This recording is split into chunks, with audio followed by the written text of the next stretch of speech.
Alors, on reprend la question qu'on avait posée la semaine dernière. La vie vaut-elle la peine d'être vécue?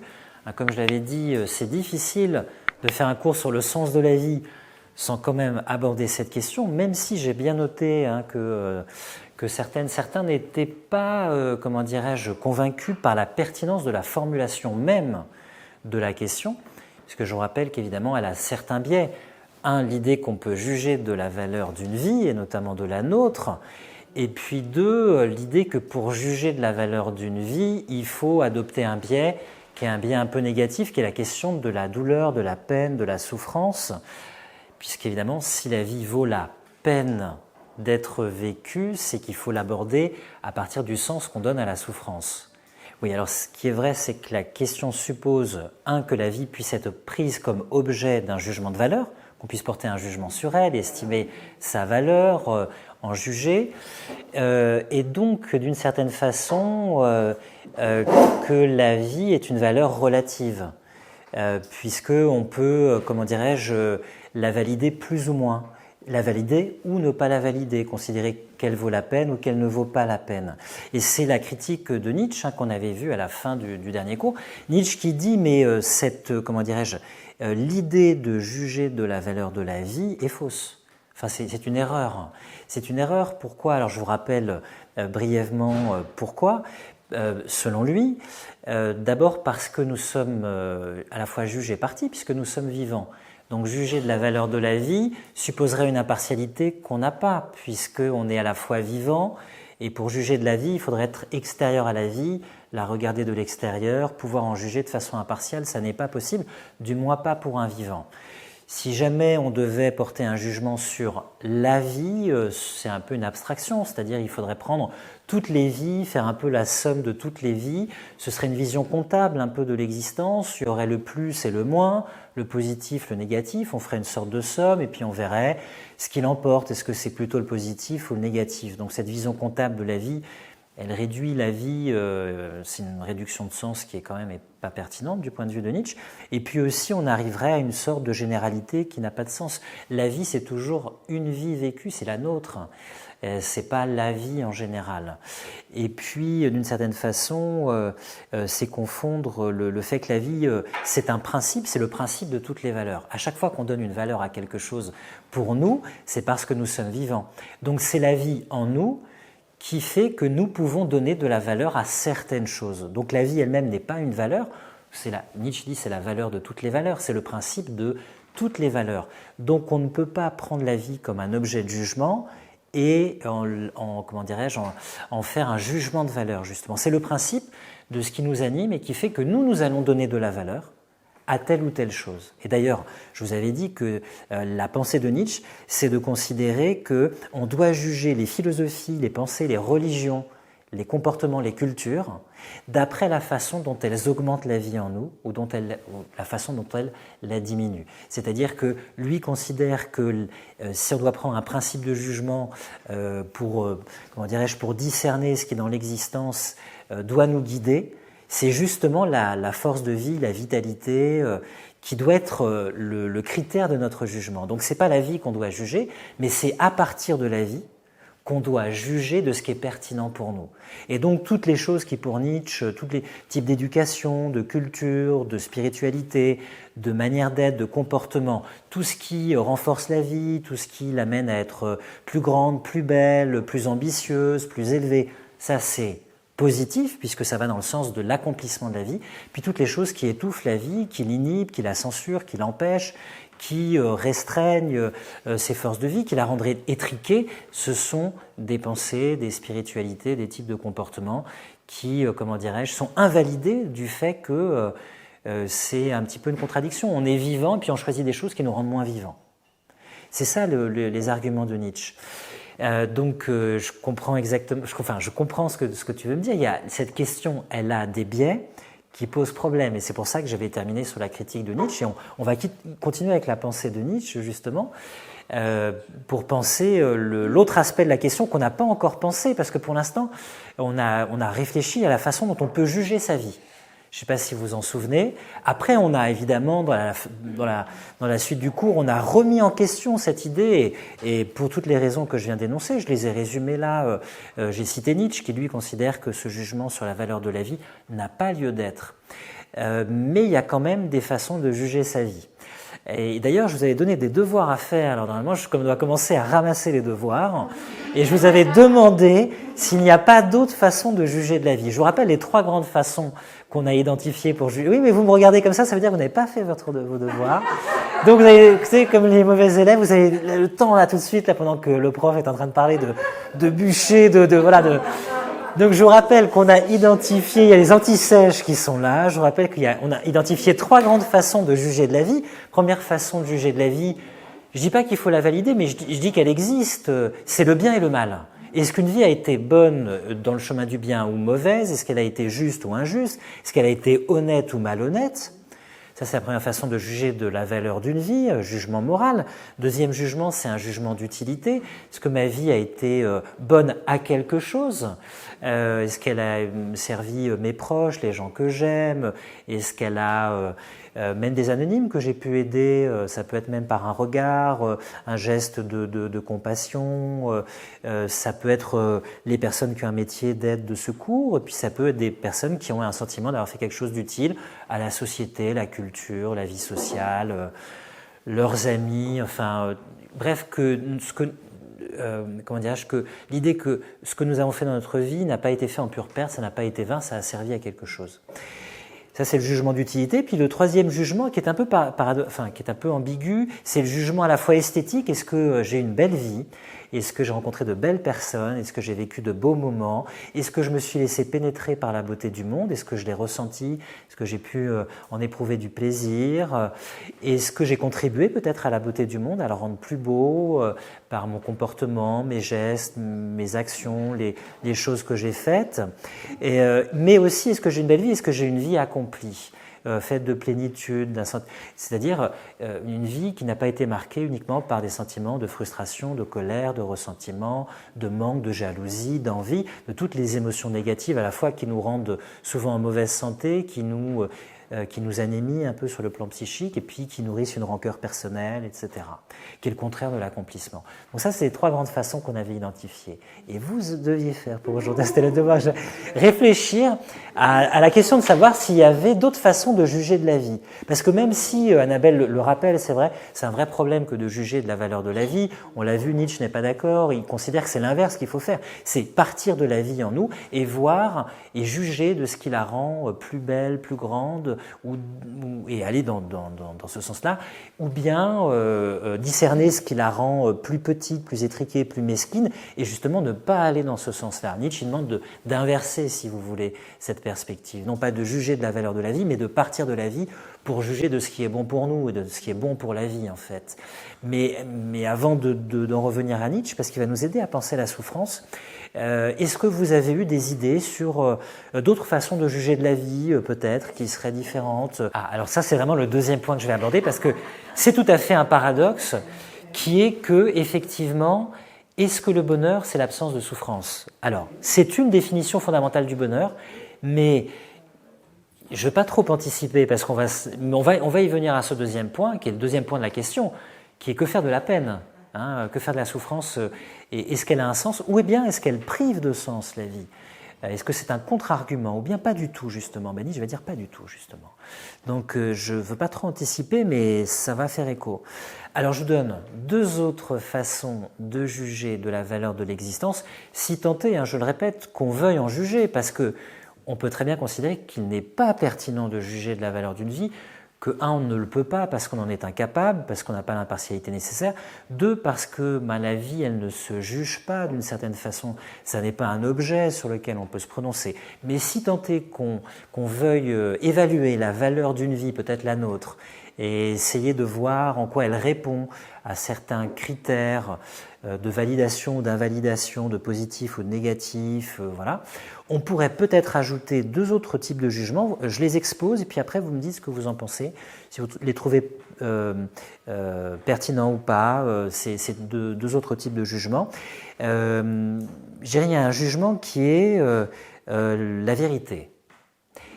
Alors c'est une vaste question, on ne va pas se lancer dans un cours sur la vérité, parce que c'est une vaste question, mais je vous avais dit que chez les Grecs, et notamment chez Platon, on a une triade, le beau, le vrai, le bien, avec l'idée que les trois choses sont liées, que la vérité est belle et qu'elle est bonne à connaître et qu'elle est liée au bien en soi, le beau, le vrai, le bien. On a parlé du bien, on a parlé du jugement moral, on a parlé de l'utilité, faire quelque chose de bien pour ceux qui nous entourent, pour ce que nous aimons, peut-être aussi pour la culture, la civilisation, notre société, faire quelque chose d'utile.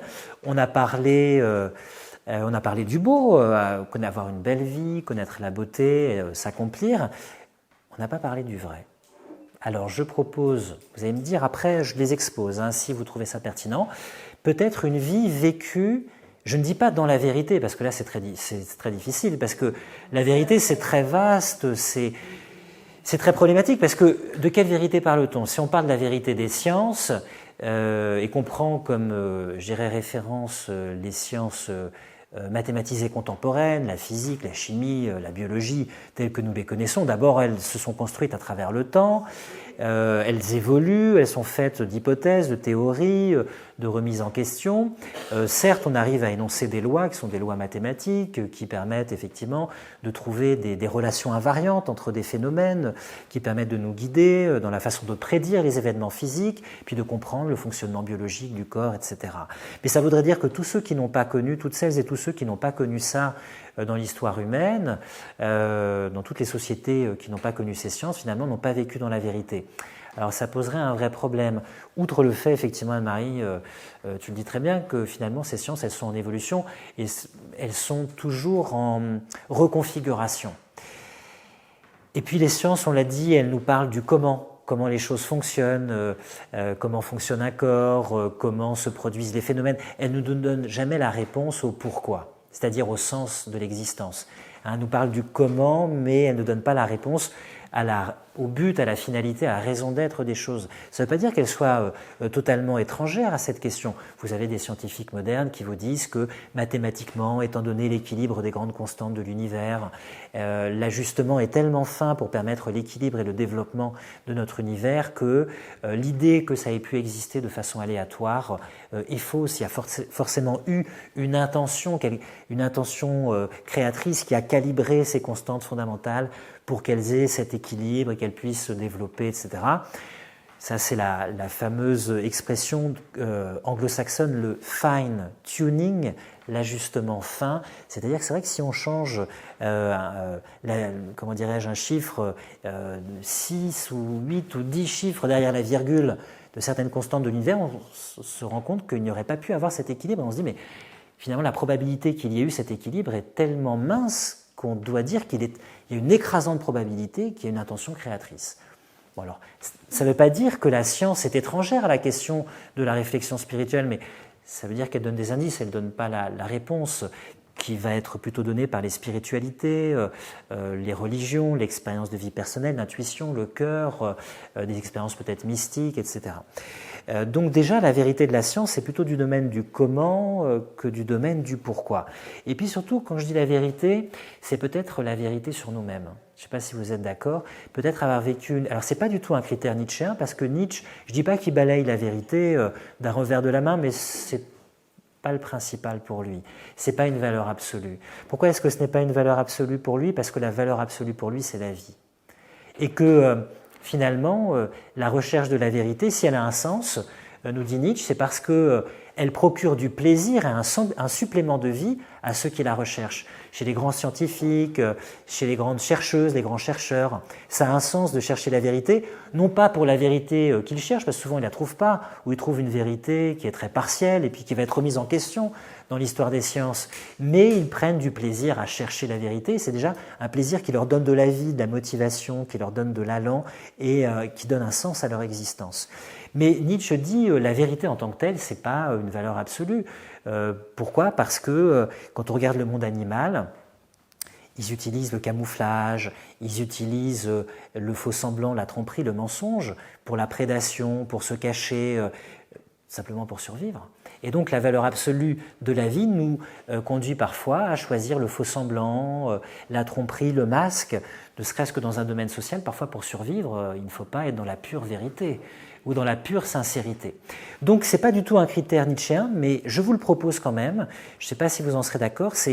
Et peut-être la valeur d'une vie, c'est aussi peut-être un moment de ne pas s'être menti sur soi-même, peut-être. Je ne sais pas si vous êtes d'accord avec ça. Ou d'avoir été peut-être, de ne pas s'être menti à soi-même, ou d'avoir cherché un certain type de vérité. Je vais le formuler comme ça. Je ne sais pas si vous en serez d'accord. Et peut-être dans le domaine spirituel, sur ce que signifie la vie pour nous, notre relation à la mort, notre relation, comment dirais-je, entre guillemets, à des questions qui relèvent de la finalité, du sens de l'existence, et entre guillemets de la spiritualité. C'est-à-dire, peut-être que si on ne se pose jamais cette question dans une vie, si on n'a pas d'ouverture dans ce domaine, c'est peut-être dommage. C'est peut-être que ce qui donne de la valeur à une vie, c'est d'avoir été dans un... Pas tout le temps, pas à chaque moment, c'est un luxe aussi d'avoir le temps peut-être de s'y consacrer, mais c'est de poser la question de cette vérité, de la vérité qui doit guider au moins notre existence. Puis je propose un deuxième critère supplémentaire, là aussi je ne sais pas si vous en serez d'accord, il rejoint un petit peu celui que je viens de dire, mais il est pourtant très différent, et il est très différent notamment parce que si Nietzsche ne valide pas le premier, il valide le deuxième, c'est sous une forme particulière. On le verra, c'est le jugement, ou en tout cas l'appréciation, la question de savoir si on a été nous-mêmes ou si on est devenu nous-mêmes. Pour Nietzsche, c'est plutôt la question devenir soi-même, devenir ce que l'on est. Est-ce que j'ai été moi-même ou est-ce que je suis devenu moi-même? Pourquoi? Parce que quand on pense à toutes les forces adverses qui nous empêchent d'être nous-mêmes, alors c'est vrai que ça peut paraître contre-intuitif, une contre-évidence. Vous croisez quelqu'un, mais la personne, elle est elle-même. Pourquoi? Parce qu'elle s'exprime en parlant d'elle-même. Mais vous voyez tout ce qui pèse sur une personne. Il y a son éducation, il y a sa culture, il y a l'époque à laquelle elle est née, il y a le langage qu'elle parle, il y a l'état de sa culture, il y a son conditionnement, les censures, les inhibitions, les interdits, les préjugés, l'ensemble des opinions qui sont entrées dans sa tête et des informations qu'elle a reçues sur le monde, etc. Le conditionnement social, le regard des autres, ça fait beaucoup quand même. Alors comment est-ce qu'on fait pour être soi-même ou devenir soi-même? C'est peut-être l'un des grands enjeux d'une vie finalement, devenir soi-même. Être soi-même ou devenir soi-même. Alors les deux, c'est pour ça que j'ai dit c'est un critère qui peut être pensé comme complémentaire du précédent ou indépendant du précédent. Pourquoi? Parce que pour Nietzsche, être soi-même, c'est un peu une fausse évidence, parce que être soi-même, ça suppose que d'une certaine façon, ce que nous sommes est donné. Alors ça, c'est une célèbre théorie qui est la théorie du caractère, du tempérament, qu'on trouve chez l'un de ceux qui a beaucoup inspiré Nietzsche, qui est Schopenhauer. Schopenhauer qui pensait que le caractère, le tempérament, il est inné, il est donné à la naissance. Alors certes, évidemment, d'après l'éducation que vous allez recevoir, ça va prendre plus ou moins à rebrousse-poil votre caractère, mais votre caractère, votre rapport à la vie, il est donné si vous êtes quelqu'un de plutôt extraverti ou d'introverti, quelqu'un de plutôt joyeux, quelqu'un de plutôt sombre, quelqu'un de plutôt mélancolique ou de nostalgique, si vous êtes quelqu'un de pragmatique, si vous êtes quelqu'un de plutôt rêveur, quelqu'un de plutôt éthéré. Ce sont des tempéraments, des caractères qui pour Schopenhauer sont donnés parce que c'est la façon dont la vie s'incarne en moi. Je suis un individu qui fait partie d'une espèce. Certes, j'incarne cette espèce, mais je l'incarne de façon singulière. Et la vie en moi, elle me structure, elle s'exprime d'un point de vue physique, à travers une certaine conformation, des traits qui sont singuliers, à travers un certain métabolisme, certaine physiologie. Il y a plus ou moins de vitalité chez les individus. Les individus qui, même dans des conditions de pénurie, ont une énergie incroyable. Et puis il y a des individus qui ont presque toutes les conditions qui devraient permettre leur épanouissement et qui sont plutôt éteints, etc. Alors soit on peut dire que c'est leur socialisation, mais pour quelqu'un comme Schopenhauer, non, notre moi profond, il ne dépend, notre tempérament profond, notre caractère profond, qui on est profondément, ça n'est pas un produit de la culture, c'est quelque chose de donné. Nietzsche n'est pas d'accord avec ça. Nietzsche considère que on devient soi-même. Il y a certes des tendances, il y a des inclinations, il y a des goûts, il y a des tournures d'esprit, des tempéraments, mais il y a encore toute une démarche à faire dans une vie pour devenir soi-même. il y a aussi les choix à faire. On peut renoncer à être soi-même, on peut se mentir à soi-même, on peut ne pas se regarder en face, on peut ne pas s'accepter, on peut ne pas oser prendre le risque à un moment d'être soi-même pour ne pas déplaire, etc. Donc il y a tout un parcours pour devenir soi-même dans la pensée de Nietzsche. C'est pour ça que dans la façon dont on le formule, on peut dire: est-ce que j'ai été moi-même ou est-ce que je suis devenu moi-même? Est-ce que ça vous parle ou pas, ces deux critères que je viens de formuler? Ou bien est-ce que vous me dites, bon, ça c'est un peu comme les autres, c'est des critères qui ne me conviennent pas, je ne sais pas. Tu me prends un exemple qui est vraiment frappant, qui est vraiment fondamental, qui est la question de l'art, de l'artiste, de la personne créatrice. Oui, alors ça c'est un très bon exemple. Alors, simplement pour Schopenhauer, et c'est vrai qu'il ne faut pas trop simplifier sa pensée. Pour un même caractère donné, on peut vivre deux vies diamétralement opposées. Je ne sais pas si vous vous souvenez, je l'avais dit une fois. Pourquoi? Parce que je résume vraiment ici les choses, parce que c'est pas la pensée de Schopenhauer qui nous occupe, mais pour comprendre dans ces grandes lignes, la différence entre être soi-même et devenir soi-même, c'est que pour Schopenhauer, le tempérament est donné. Donc ça, c'est ce qu'il appelle la volonté. La volonté de la vie, la force de vie qui s'incarne en nous, qui produit un tempérament, un caractère, un ensemble de dispositions d'esprit, etc., une certaine forme de vitalité. Mais nous dit Schopenhauer, l'autre chose qui est importante, c'est la conscience, la représentation. Et il prend un exemple célèbre: prenez quelqu'un qui a un tempérament spirituel, mystique, quelqu'un qui a le souci non pas des biens matériels, quelqu'un qui n'est pas dans l'utilitaire, mais quelqu'un qui a une vocation qui fait qu'il ou elle est porté vers des objets d'intérêt spirituel. Schopenhauer nous dit, cette personne, avec la même volonté, le même tempérament, peut vivre des vies diamétralement opposées, selon la façon dont elle va se représenter, comment dirais-je, le moyen d'atteindre sa finalité. Si par exemple cette personne se dit finalement je suis quelqu'un intéressé par la spiritualité, la mystique, et pour vivre ma foi, finalement il faut vivre dans l'isolement, dans comment dirais-je, un mode de vie monacal qui me permet d'approfondir cette foi, ce contact avec Dieu. Cette personne va pouvoir vivre une vie de retraite, une vie de solitude. Mais si cette personne se dit à l'inverse, avec le même tempérament, finalement la meilleure façon de vivre ma foi, c'est de la partager, d'être dans une forme de prosélytisme, elle peut vivre une vie totalement immergée dans le monde social, avec énormément de contacts, de diversité, de relations sociales, pleinement immergée dans le monde de la vie et ne jamais vivre, si vous voulez, isolée. Donc ça, c'est l'idée que la racine de notre vie, être soi-même, est donnée, mais le type de vie que nous allons mener va dépendre de la façon dont on va d'abord se comprendre soi-même et se représenter des moyens d'atteindre, comment dirais-je, d'atteindre nos objectifs. Ça, c'est un langage peut-être un peu managérial contemporain, mais la façon de discerner ce qui va dans le sens de notre tempérament. Et d'ailleurs, Schopenhauer le dit, quand on commence dans l'existence, on a certes un caractère, il appelle ça un caractère, alors c'est peut-être un peu jargonnant, il appelle ça le caractère intelligible, c'est-à-dire quelque chose qui est donné a priori. Et il dit, le caractère, il a deux autres facettes. Il y a le caractère empirique. Le caractère empirique, c'est la façon dont mon caractère va se manifester dans les circonstances de la vie. C'est-à-dire, c'est pas le tout d'avoir un tempérament, un caractère. Je vais faire face à des circonstances dans la vie, mon caractère va se manifester à travers ces circonstances. Et Schopenhauer nous dit, la troisième facette du caractère, c'est le caractère acquis. Ça peut paraître étonnant parce qu'il dit que le caractère est inné. Mais ça veut dire quoi le caractère acquis? C'est j'ai acquis la connaissance de qui je suis. C'est-à-dire que j'ai assez vécu, je suis parti peut-être dans l'existence avec de grandes idées sur ce que devait être ma vie, sur ce que doit être la vie d'un homme ou d'une femme pour être accomplie. Évidemment, ça c'est une idée un peu générale, un peu générique, qui ne convient pas à la personne singulière que je suis.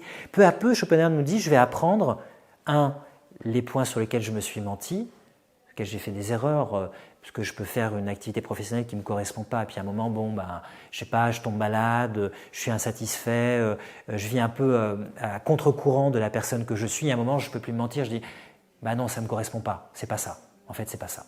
Ça ne correspond pas à la personne que je suis. Donc je vais apprendre qui je suis et ce que je veux. C'est-à-dire que ce n'est pas le tout d'avoir un caractère, cette volonté. Il faut apprendre ce que je veux et ce que je peux, parce que parfois on se donne aussi des buts qui sont tellement grands, tellement écrasants, qui ne sont pas aussi à la mesure de nos moyens. Et ça n'est pas du tout faire une injure à une personne de dire qu'il faut redimensionner les buts de son existence. Voilà, on parlait de la modestie, de l'humilité, pour comment dire, arriver à une configuration de vie qui lui correspond.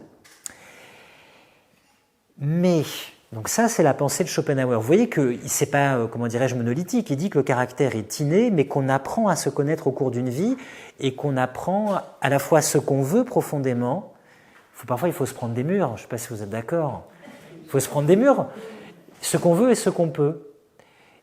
Et même, j'allais dire, parfois il vaut mieux échouer que de réussir, parce que parfois, il y a une formule célèbre, parfois l'échec c'est la forme la plus subtile.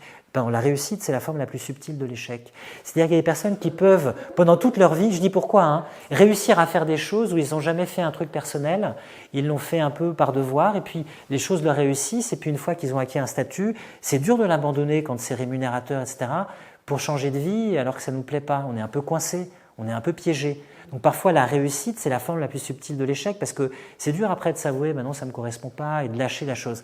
Alors que quand on échoue d'une certaine façon, si c'est un échec qui nous apprend quelque chose sur nous-mêmes, ça peut nous permettre, évidemment c'est pas agréable, mais de nous reconstruire et de prendre un autre chemin qui peut-être nous correspond mieux. Mais tu as cité l'exemple de l'art.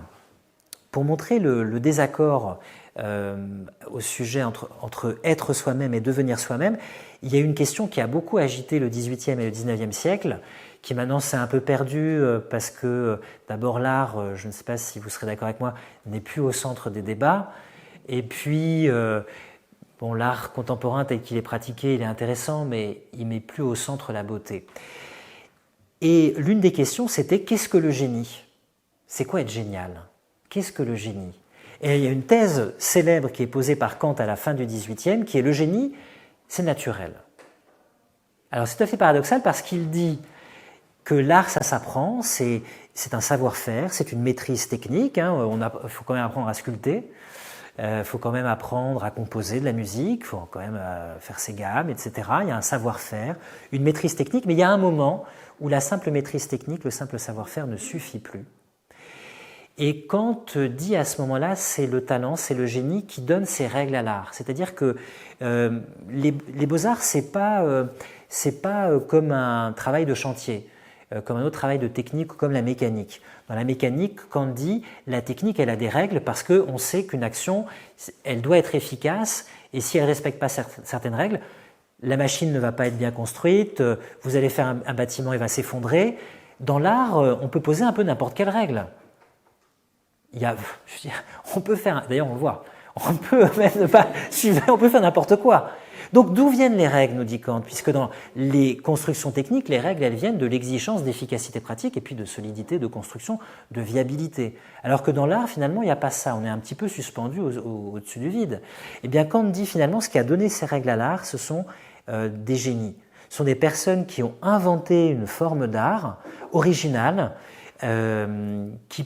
qu'ils n'ont pas appris, si vous voulez, qui dépassait ce qu'ils avaient simplement appris, et ils ont composé quelque chose de nouveau, et il y avait quelque chose qui était singulier, original, qui venait de leur talent particulier, inventif, innovant, et ce qu'ils ont produit était exemplaire, c'est-à-dire qu'on a regardé ce qu'ils ont fait, la façon dont ils sculptaient, dont ils ont énoncé leur poésie, et on y a vu un exemple dont on a tiré des règles, de nouvelles règles parfois, qui ont changé les règles de l'art, qui ont fait évoluer les règles.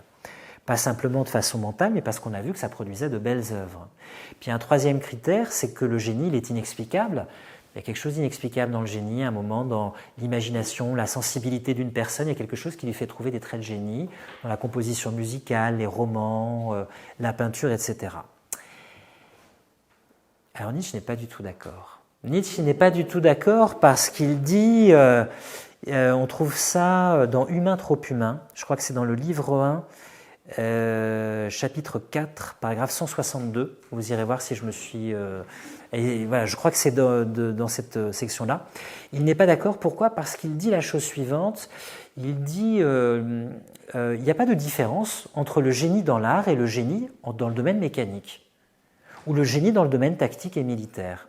Il dit et le génie fait la même chose. D'abord, il recueille un matériau, il recueille des données d'observation. Il observe, il aiguise sa capacité de discernement, d'observation. Il engrange du matériau d'expérience. Il aiguise ses capacités de juger à ce sujet. Voilà. Et avec cette matière, il apprend à combiner cette matière pour construire une œuvre, une mécanique, une machine, un édifice, une composition littéraire, picturale, etc. Mais Nietzsche nous dit pourquoi est-ce que dans le domaine de l'art, on crie au génie? Alors il dit on crie au génie en art, dans le domaine oratoire, quand quelqu'un a une faculté oratoire particulière, trouve dans le domaine de l'éloquence, et puis dans la philosophie. Je ne suis pas très convaincu dans la philosophie, mais bon, en tout cas, il le formule. Il dit parce que, comment dirais-je, déjà, ça nous fait plaisir. C'est des œuvres qui nous font plaisir. C'est vrai, si je mets face à une belle mécanique, je ne sais pas si vous avez trouvé un grand plaisir, ou si je vous mets face à une belle page de science, si je mets une belle page de Newton. Bon, alors à part si vous êtes féru d'histoire des sciences, vous n'allez peut-être pas avoir un plaisir extraordinaire de lire une page de Newton. Vous allez dire, bon, ça a l'air costaud, c'est intéressant, mais... Et puis je vous mets tout d'un coup devant, je ne sais pas, un Van Gogh, un Rembrandt, ou un Kandinsky, ou... Enfin, je ne sais pas, quelque chose qui vous... Voilà. Quelque chose qui vous touche, ça produit du plaisir. Et donc, alors il y a un deuxième critère, c'est qu'il y a pour Nietzsche, inconsciemment, on cherche aussi à ne pas être trop remis en question devant une œuvre géniale. On se dit, on n'a pas envie de se comparer, on dit, il est génial. De toute façon, je ne peux pas me comparer, c'est au-dessus de moi, etc. Comme ça évite de se remettre trop en question. Pourquoi moi, je ne suis pas capable de faire la même chose. Et puis, il y a une troisième chose pour Nietzsche, c'est qu'on voit le produit fini. On ne voit pas toutes les ratures, toutes les corrections, les nuits passées à se torturer, les choses qui ont raté, échoué, l'écrivain insatisfait de lui-même qui a jeté ses pages, le tableau qui a été refait 100 fois. Et donc on voit l'œuvre achevée, évidemment on est ébloui devant l'œuvre parce qu'on la voit achevée. Alors qu'on sait qu'en science, ça se construit, il y a des hypothèses, des expériences, on sait que ça se combine, il y a du laboratoire, il y a des choses qui fonctionnent, il y a des tests, il y a un côté un peu plus pratique. Mais Nietzsche dit surtout qu'en fait le génie, il est devenu qui il était. Alors certes, il était intéressé par la beauté, la création, mais pendant des années et des années, il a travaillé son art, il s'est astreint à une discipline, il ou elle, il a refait ses gammes, il s'est comparé aux auteurs du passé, il y a les autres autour de lui qui l'ont fait avancer, qui l'ont inspiré, auxquels il s'est comparé, avec qui il a voulu rivaliser, il a déployé énormément d'énergie, de souffrance aussi. Et il s'est construit, il est devenu qui il était. C'est un projet d'existence, si vous voulez. Et donc, vous voyez que l'exemple qui a été pris par Annabelle, qui est le domaine de l'art, le domaine du génie, il est particulièrement intéressant, parce que finalement, soit le génie, il est ce qu'il est, bon, il faut qu'il apprenne, il va se révéler par le travail, mais il est donné par la nature, nous dit Kant. Ou alors, selon Nietzsche, et ça vaut en fait pour toutes les vies, le génie, il est devenu qui il était parce qu'il a travaillé sur sa perception, il a essayé de gagner en compétences, d'apprendre son métier, il s'est confronté à l'adversité, parfois d'une matière qu'il a sculptée, qui lui a résisté, il a rencontré de la frustration, il a rencontré des choses qui ont été ratées ou à demi réussies, il s'est lui-même jugé, parfois pas à la hauteur, et il a fini par produire des œuvres dont on dit c'est du génie. Et après, on peut dire, oui, c'est normal, mais la personne, elle a du génie. Mais c'est-à-dire, il y a quelque chose d'un peu indécidable parce qu'il y a d'un côté, je dirais, la thèse de Kant qui se tient tout à fait, qui est de dire, le génie, la condition pour qu'il se manifeste, c'est la discipline, l'apprentissage d'un métier, le savoir-faire, donc beaucoup de travail technique, et à un moment, il se révèle parce qu'à un moment, il atteint une maîtrise technique qui lui permet d'exprimer librement sa sensibilité. Et il y a l'idée de Nietzsche. Ceux qui sont morts, totalement inconnus. Oui, aussi, bien sûr qu'ils ne sont pas reconnus, mais il y a des artistes qui ne sont pas reconnus. Mais il y a aussi l'idée de Nietzsche qui est qu'en fait, c'est un peu trop facile de dire je suis moi-même. C'est plutôt l'idée de dire je deviens moi-même et une partie de mon regard sur le monde, de ma capacité à agir, est le produit de mon propre projet d'existence. C'est-à-dire que ma sensibilité n'est pas que donnée. En fait, c'est un peu la réponse à Kant. Mon imagination n'est pas que donnée.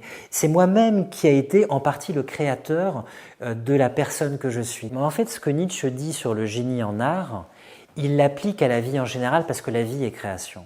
D'abord, elle est procréation, recréation, récréation, jeu aussi.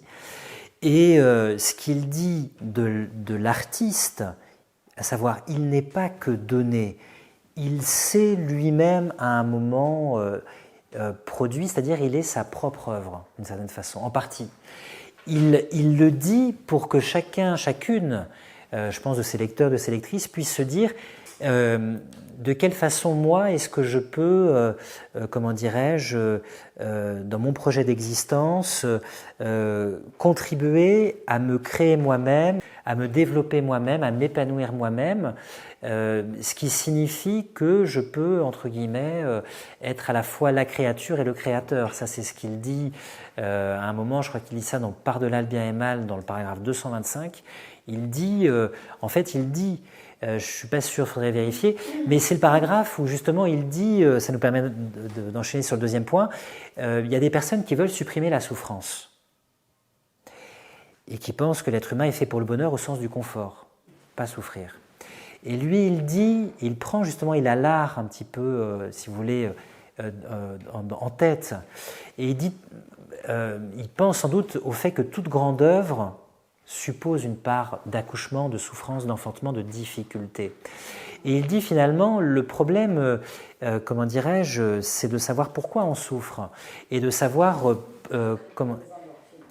Et de savoir, comment dirais-je, que dès qu'il y a création, il y a difficulté, il y a adversité, il y a inconfort, il y a frustration, il y a création aussi de soi par soi, c'est-à-dire qu'on évolue à travers le temps.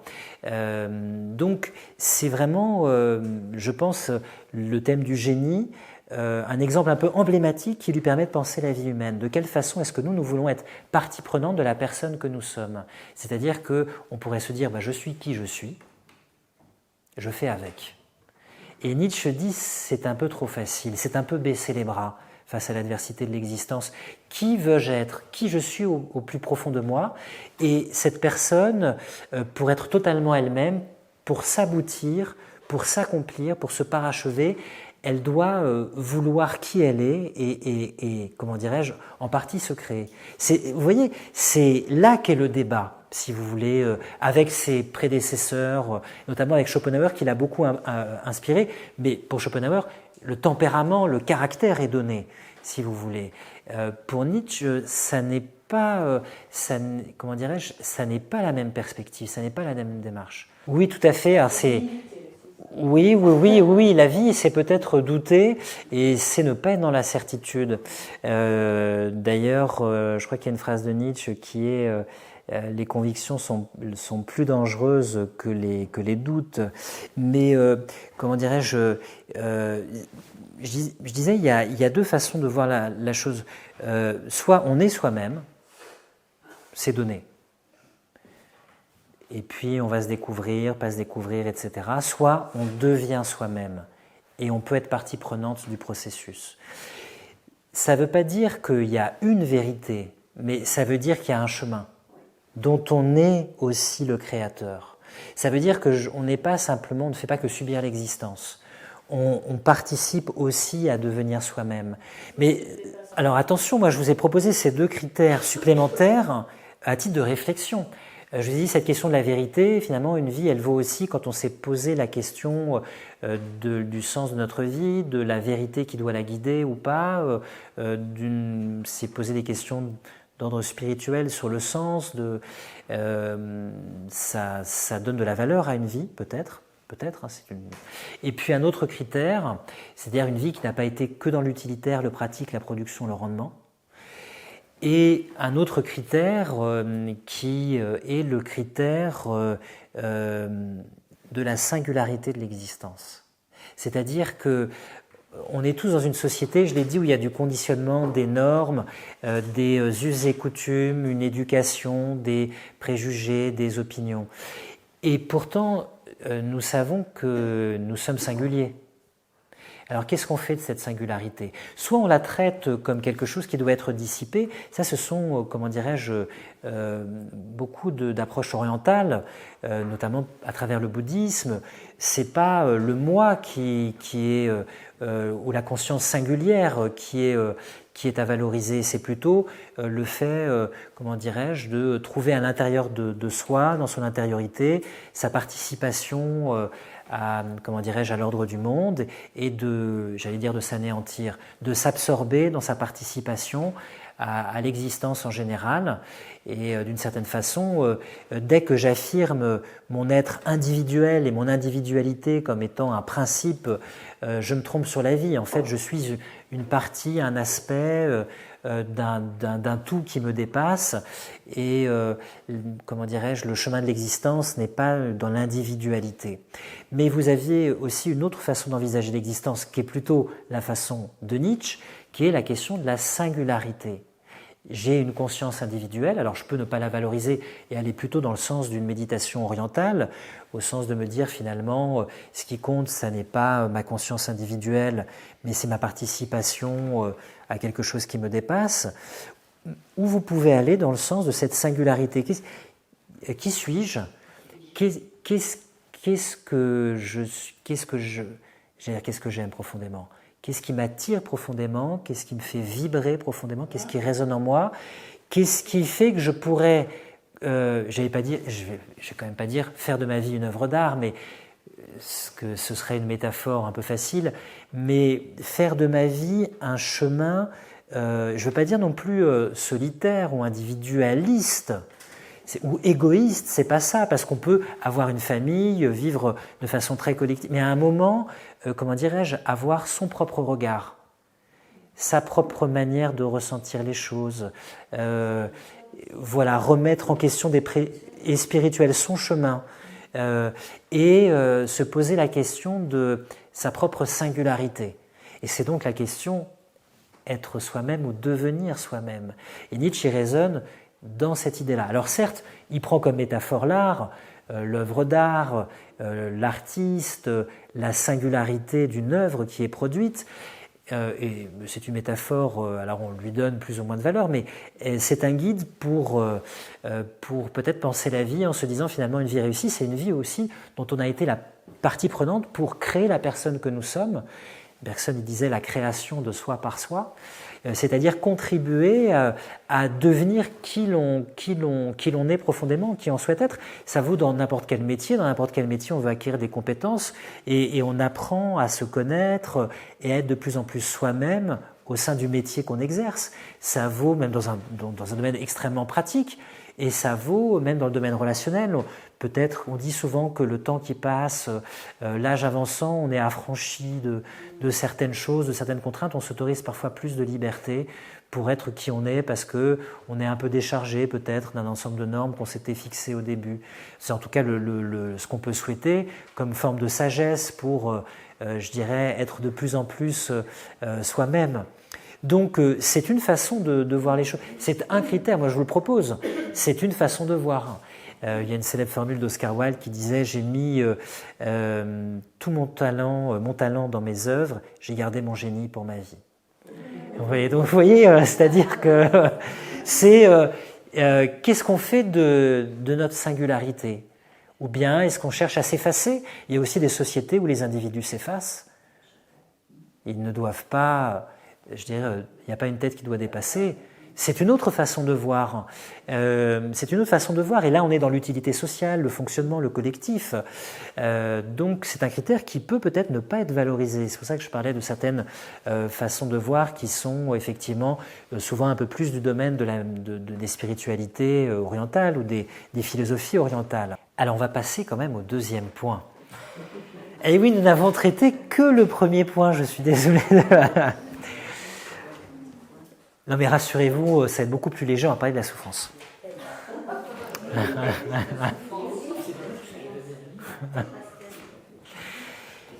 Alors je passe au deuxième point sur cette question, la vie vaut-elle la peine d'être vécue, qui est la question de la peine, de la douleur, de la souffrance. Parce que, bon, à la limite, on met de côté l'idée de juger de la valeur de la vie. Et on considère que tous les jugements qu'on a énoncés, tous les types de jugements, bon, c'est bien beau, mais c'est pas pertinent. Il resterait quand même des personnes pour nous dire la vie finalement ne vaut pas la peine d'être vécue, au moins dans certains cas, en raison de la quantité de souffrance qui existe. Alors, il faut quand même se poser la question de la souffrance, et surtout la question de savoir si la souffrance est une objection au sens de la vie. Est-ce qu'elle prive la vie de sens? C'est une force un peu négative, de négativité. Plus il y a de souffrance dans une vie, moins il y a de sens, ou moins la, comment dirais-je, de valeur, je ne peux pas dire, mais en tout cas, moins elle est susceptible d'être affirmée, cette vie. Ou bien est-ce que la souffrance n'invalide pas la vie? Ça, c'est une question fondamentale. Alors on peut partir, si vous le voulez bien, de l'idéal du bonheur. J'ai dit que tout à l'heure, finalement, souvent on affirme que le désir naturel des êtres humains, c'est être heureux. Bon, vous n'allez pas me contredire. On dit souvent que le désir de l'être... Alors, on trouve ça déjà chez les Grecs, qui l'affirment, Platon, Aristote. D'ailleurs, Aristote dit même, tout ce qu'on désire dans la vie, c'est pour être heureux. Il dit, il y a le suprêmement désirable, c'est le bonheur, et puis tout ce qu'on désire, c'est pour l'atteindre. Si on désire la richesse, les honneurs, la considération, l'estime, c'est l'intelligence, c'est d'abord parce que ces choses ont une valeur en elles-mêmes, c'est bien sûr, mais c'est aussi pour être heureux.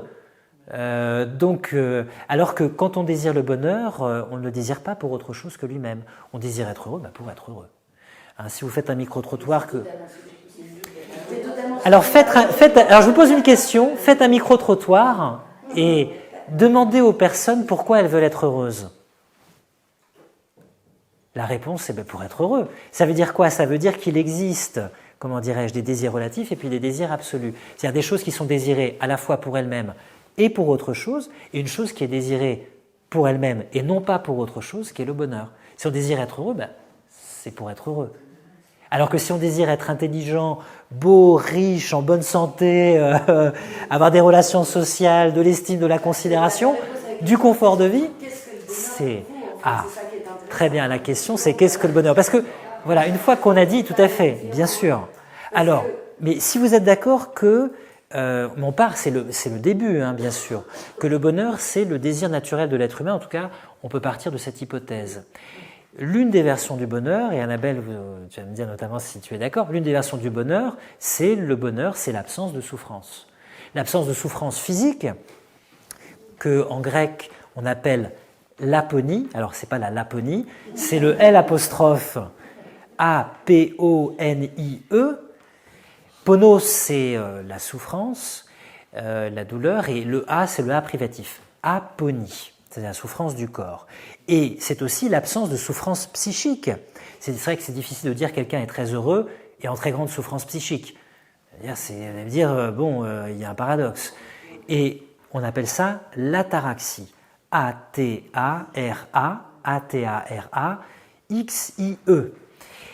Et ce sont des critères qui sont mis en avant notamment par Épicure. Épicure, il définit le bonheur négativement.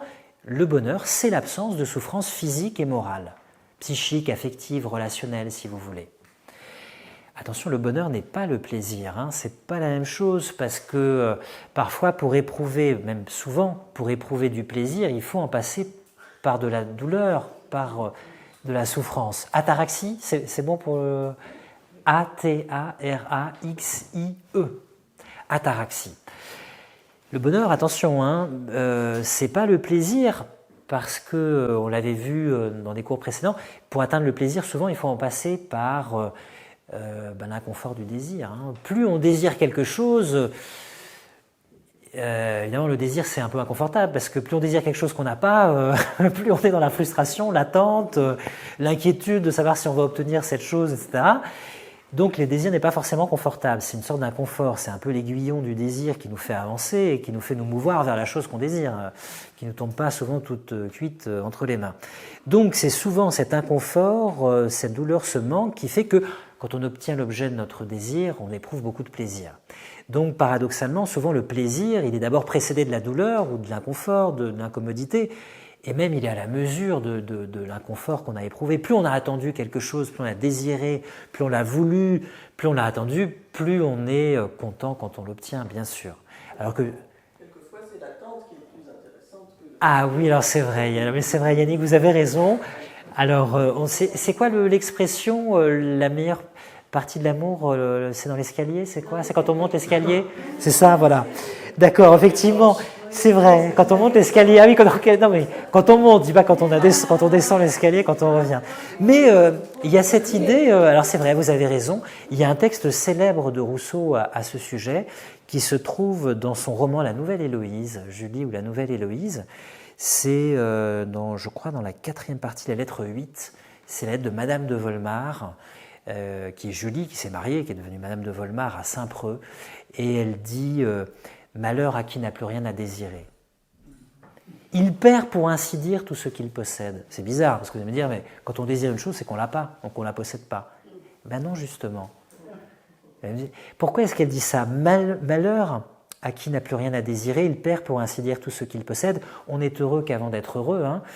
Pourquoi? Parce que quand on désire une chose, on la convoite, on la fantasme, on l'imagine, on s'imagine la posséder, donc on anticipe la possession. Et donc on a un plaisir anticipé qui est fait de notre imagination. Et puis l'objet ou la personne qu'on désire dans notre imagination, elle a toujours plus de qualité, nous dit Rousseau, nous dit Madame de Volmar, qu'elle n'en a en réalité. Pourquoi? Parce qu'on la dépeint avec toutes ses perfections, et puis on n'a pas tous les inconforts qu'il peut y avoir dans la situation où notre désir est assouvi. Et donc c'est ce qu'elle appelle le prestige, du terme de la prestidigitation. Il y a une illusion qui est produite par cette espérance, cet espoir, ce fantasme, qui fait que l'objet est plus éclatant, plus beau qu'il n'est en réalité. On le possède déjà en imagination. Et paradoxalement, quand on obtient l'objet, on le perd, parce qu'on perd ce fantasme. Est-ce que c'est pas pareil avec le bonheur? Alors oui, tout à fait. Mais ce que je voulais dire, bien sûr. On connaît bien sûr au bruit qu'il fait quand il s'en va. Oui, c'est vrai. Mais vous voyez que... Attention, je ne dis pas que le bonheur est atteignable, etc. Mais je vous dis que dans la formule où il est défini comme absence de souffrance, il faut quand même bien le distinguer du plaisir. Parce que ce n'est pas la même chose. Et je suis d'accord avec vous, peut-être que le bonheur, ce qu'on appelle le bonheur, parfois est insatisfaisant, puis qu'il nous fuit toujours, et que justement, voilà. Mais parce que peut-être qu'on a tendance à confondre le bonheur avec l'objet de notre désir, et donc avec le plaisir. Alors que justement Épicure dit le bonheur, c'est ne pas souffrir surtout. Alors vous voyez que ça pose un énorme problème, parce que si le bonheur c'est ne pas souffrir, et si le bonheur c'est le désir naturel de l'être humain, alors la souffrance c'est quand même un contre-argument à la valeur de la vie, parce que plus on souffre, plus la vie risque d'être privée de sens. Alors, qu'est-ce qu'on fait avec cette idée? Est-ce que vous êtes d'accord avec l'idée que finalement la souffrance, c'est quelque chose qui est forcément négative, une chose forcément négative, mais forcément quelque chose qui empêche, j'allais dire, la valeur de la vie ou empêche la qualité de la vie, je ne pourrais pas dire ça, mais empêche notre rapport à la vie ou pas? Je pense qu'on peut être... je ne sais pas si vous serez... Plus personne n'écoute ce cours, mais je pense que c'est le moment. Je pense qu'il y a la... Je ne sais pas si on serait d'accord, c'est vrai qu'il y a ce que dit Yannick, il y a la douleur tellement énorme qu'effectivement, quand on est... En fait, on n'est plus rien. Bon, ça, évidemment, là, on n'a plus d'autonomie parce qu'on n'est plus rien. On est dans la souffrance, les hurlements, Bon, là, effectivement, la valeur de la vie, enfin, je veux dire, la qualité de vie, alors en plus, vous chargez la barque, Yannick, d'accord. Bon, alors évidemment, en plus, il n'y a pas de... Là, c'est vrai que c'est difficile d'affirmer la vie dans ce moment-là, quand même. C'est quand même... on peut quand même partir là-dessus. Je ne sais pas si on serait d'accord. bon, en tout cas, c'est une proposition. Alors après, c'est vrai qu'il y a les souffrances qui ont été très dures, etc., et qui ont été transcendées. Ça, c'est l'exemple que tu prenais. C'est-à-dire, on est passé par d'énormes souffrances et puis on les a dépassées. Et moi, je prends l'exemple de la dépression. Parce que, alors évidemment, ça n'est pas peut-être la souffrance à faire hurler que tu prenais comme exemple, Yannick, quoique il y a des personnes qui éprouvent tellement de... Parfois, les plus grandes douleurs sont muettes aussi, c'est-à-dire que ça peut conduire jusqu'au suicide, etc. Ou même sans suicide, effectivement, les personnes peuvent être totalement prostrées. Je vais prendre l'exemple de la dépression, parce que c'est vrai que si on prend une douleur qui est tellement grande, tellement forte, qu'on est en train d'hurler dans un lit et absolument le jouet des circonstances, c'est vrai que là, être dans l'affirmation de la vie, ça me paraît impossible. Ça me paraît très difficile, parce qu'il faut déjà avoir conscience d'autre chose que de sa souffrance, ce qui est très difficile, et puis pouvoir la surmonter pour être dans une affirmation, et là pour le coup héroïque de la vie, ce qui est possible, mais que tout le monde n'a pas envie de consentir non plus, parce que certains veulent peut-être être délivrés de cette souffrance, voilà, tout simplement. Mais je prends l'exemple de la dépression, qui peut être une souffrance extrêmement grande, qui peut toucher tout le monde,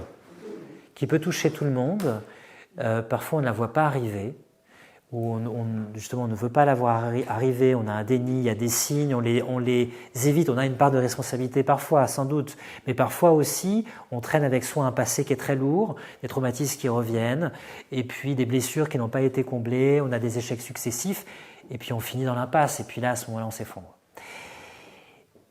Alors, comment dirais-je, je vais peut-être dire des choses qui vont vous faire hurler, mais si nous n'avions jamais souffert, jamais connu le désarroi, le désespoir, tout le monde connaît à un moment un désarroi, un désespoir, une mélancolie profonde, une tristesse, l'aquabonisme, on appelait ça autrefois, à quoi bon, le fait d'être désemparé, voire une dépression. C'est quand même un phénomène assez répandu. Maintenant, il y a aussi le burn-out qui est encore autre chose. Si nous n'avions jamais traversé ce type de souffrance, est-ce que notre connaissance de la vie, notre expérience de la vie serait aussi profonde? Est-ce que finalement, on a touché des parties de la vie, des profondeurs de la vie en nous, sentimentales, affectives, émotionnelles, qui nous ont développé des capacités d'empathie? Est-ce qu'on les aurait connues? Est-ce que la vie aurait pris cette dimension pour nous, cette grandeur, cette intensité, si nous n'avions pas traversé ces moments difficiles? Parce que je prends l'exemple de quelqu'un qui n'a jamais... Moi, j'ai entendu des remarques sur la dépression que je peux comprendre, de personnes qui peut-être jugent ça de loin et qui peut-être s'estiment assez immunisées pour ne jamais la connaître. Et parfois, j'ai entendu des jugements du type « mais c'est quelqu'un qui manque de volonté, c'est quelqu'un qui n'a pas fait tous les efforts, c'est quelqu'un qui doit se bouger, etc. » Et là, je me suis dit « je comprends ce type de jugement, ça me semble un peu étriqué, mais surtout, peut-être la chose la plus grave, c'est quelqu'un qui ne comprend pas. » Et qui peut-être n'a pas une expérience de la vie assez profonde pour avoir un type d'empathie qui lui fait comprendre ce que peut être le désarroi de quelqu'un qui est en dépression. Donc finalement, je prends cet exemple de la dépression parce qu'on pourrait dire que c'est le moment où la vie, en apparence, nous quitte, ou connaît le plus grand échec, puisqu'on est totalement auto-empêché. Il y a des gens qui ne peuvent plus se lever en dépression, qui ne sont plus capables de tenir debout, qui ont besoin d'assistance, qui sont en bord de commettre le suicide. Mais quand on passe à travers ces moments, et si on les traverse un peu comme une navigation difficile, comme une tempête, un orage de l'existence, quelque chose de très dur, une adversité, et qu'on arrive à bon port, est-ce que cette traversée, je vais dire quelque chose qui va vraiment peut-être faire hurler, ne valait pas le coup ?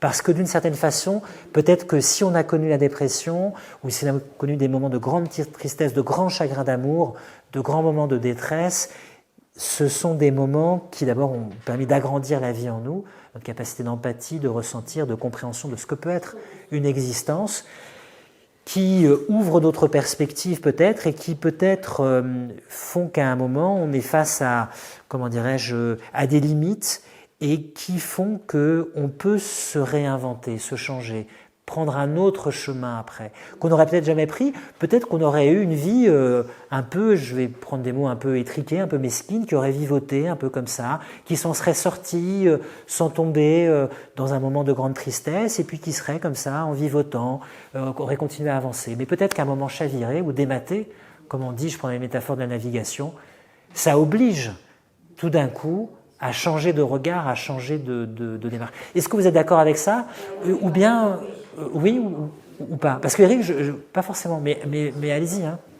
Ça nous fait toucher du doigt quelque chose de fondamental dans l'existence, c'est que finalement, on se sauve souvent par les autres, et que souvent une existence, ça nous rend très humble aussi sur la vie, c'est que finalement, parfois chacun est un peu, surtout dans notre société, sur son compte à soi, sur sa valeur personnelle, et tout d'un coup chuter, mettre un genou à terre, ça nous fait aussi apprendre de façon avec l'humilité que on a besoin parfois d'une main tendue, que justement il peut y avoir une fraternité humaine, etc.